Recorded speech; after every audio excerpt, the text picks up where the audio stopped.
आज हम पढ़ेंगे ग्लास के बारे में। अब ग्लास क्या है? It is amorphous solid. ठीक है, एमॉर्फस का मतलब है शेपलेस होता है, इरेगुलर होता है, उसकी डेफिनेट शेप नहीं होती। ठीक है, डेफिनेट कोई भी ज्योमेट्रिक शेप उसकी नहीं होती है। ठीक है, ग्लास की नॉन क्रिस्टलाइन होता है। ठीक है, सॉलिड क्रिस्टल्स की फॉर्म में नहीं होता, सॉलिड मटेरियल होता है। Glasses are typically brittle. Brittle मतलब इजीली शटर हो जाते हैं, ब्रेक हो जाते हैं।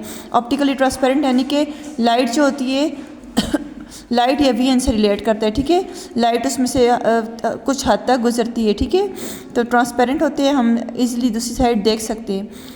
तो glass has been around in various form of thousand of the years and have been manufactured for human use. ठीक है, हम घरों में हम ग्लास इस्तेमाल करते हैं ना, किचन के यूज़ में। फिर बहुत सारे शीशे हैं, आजकल तो फर्नीचर के ऊपर भी देखें ग्लास को यूज़ किया जाता है। तो डिफरेंट पर्पजेज़ के लिए ग्लास को ह्यूमन यूज़ में किए जाते हैं। ठीक है, डेली रूटीन में आप देखें घरों में तो मुख्तलिफ प्रोडक्ट्स में इसको यूज़ किया जा रहा है। ग्लास अगर नेचुरली, अब ये कैसे फाउंड होता है, कहाँ से हम इसको ऑब्टेन करते हैं, फिर इसको किस तरह से यूज़ में लाते हैं, तो इसको मुख्तलिफ शेप्स, मुख्तलिफ प्रोसेस से गुजारा जाता है, शेप दी जाती है। तो raw material sand, soda ash, limestone की फॉर्म में प्रेजेंट होते हैं, जिनको हीट अप किया जाता है, शेप दिए जाते हैं, ब्लो किया जाता है, इनको मोल्ड किया जाता है, रोल किया जाता है और फिर कूल करके उनको अमॉर्फस सॉलिड में कन्वर्ट किया जाता है। Glass occur naturally when rock high in silicates.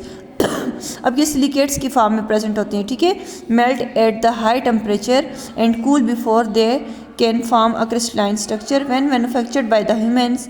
Glass is a mixture of, अब जो इंसान बनाते हैं ना, वो किस फॉर्म में होता है? सिलिका के फॉर्म में।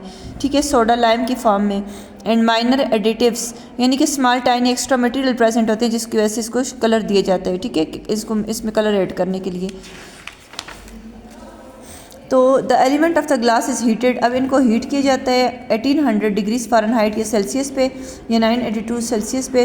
The resulting fuse liquid can be poured into the moulds. अब मोल्ड्स क्या होते हैं? कोई भी शेप आपको दे देते हैं ना मोल्ड्स, तो मोल्ड्स में डाले जाते हैं और ब्लोन इनटू वेरियस शेप्स और मुख्तलिफ शेप्स दी जाती हैं।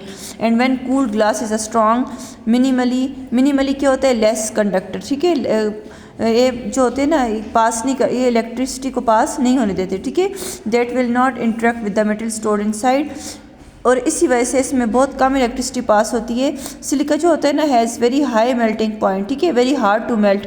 तो जब सोडियम कार्बोनेट या सोडा जो है उसमें ऐड किया जाता है तो इसका टेम्परेचर कम हो जाता है। ठीक है, और इजीली ये मेल्ट हो जाता है। और जो मिनिमली कंडक्टिंग की बात है ना, तो a material that conducts the very little electricity. ठीक है, मिनिमली कंडक्टिंग सब्सटेंसेस का मतलब है कैसा मटेरियल जिसमें इलेक्ट्रिसिटी बहुत हद तक पास ना हो and does not react with the substances stored inside. ठीक है, तो इसीलिए इसको लेबॉर्ट्रीज़ में साइंटिफिकली यूज़ किया जाता है, लेब्स वगैरह में, रिसर्च वर्क में। ठीक है, इसमें मुख्तलिफ तरह के केमिकल्स डाले जाते हैं, उनको हीटअप किया जाता है। ठीक है, लैंप वगैरह नीचे रखा होता है।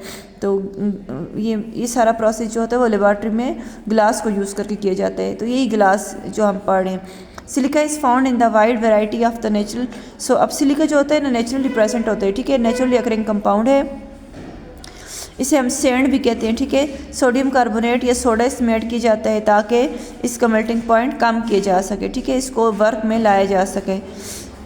तो कह रहे हैं कि और soda is use to lower the fin point of the silica. Fin मतलब melting point, making glass light and workable, ताकि इस पर वर्क किया जा सके। आगे शुगर है। शुगर क्या है? आपका जो घरों में आप टी यूज़ करते हैं। ठीक है, table salt use type of the sugar जो यूज़ करते हैं। ठीक है, घरों में जो यूज़ कर रहे हैं वो उसको कहते हैं शुगर। ठीक है, सक्रोज़ जो घरों में आप यूज़ कर रहे हैं ना चाय बनाने के लिए, उसको हम सक्रोज़ कहते हैं। सक्रोज़ क्या है? ऑर्गेनिक कंपाउंड है जिसको हम टेबल शुगर भी कहते हैं।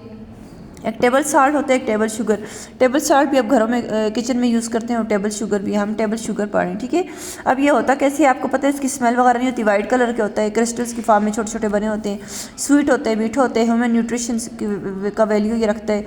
ठीक है, मॉलिक्यूलर इसका फार्मूला क्या है कि इसमें डाइसैकराइड्स होते हैं। ठीक है, ये बनता कैसे है? ग्लूकोज और फ्रक्टोज की वजह से। ठीक है, अब इनका फार्मूला क्या है? C12H22O11। Sugar form a major element confectionery में यूज़ होते हैं, यानी मीठी चीज़ें जितनी भी बनाई जाती हैं बेकरीज में उसमें ये यूज़ होते हैं, और डेजर्ट्स में जो आप घरों में बनाते हैं डेजर्ट्स मीठे, उनमें यूज़ होते हैं। It can also act as a food preservatives. ठीक है, फूड को प्रिजर्व करने के लिए भी यूज़ किए जाते हैं। When use in the sufficient concentration. ठीक है, इनकी अपनी अलग कंसंट्रेशन होती है जिसमें ये चीज़ों को ख़राब होने से बचाते हैं। जैसे आप देखें ना, वो मुरब्बे वगैरह आप चले जाते हैं ये पंसार के पास, वहाँ पे आप देखते हैं मुरब्बे वगैरह मिलते हैं, उनमें शुगर पड़ा होता है। ठीक है, तो ये प्रिजर्वेटिव्स के तौर पे भी यूज़ किए जाते हैं।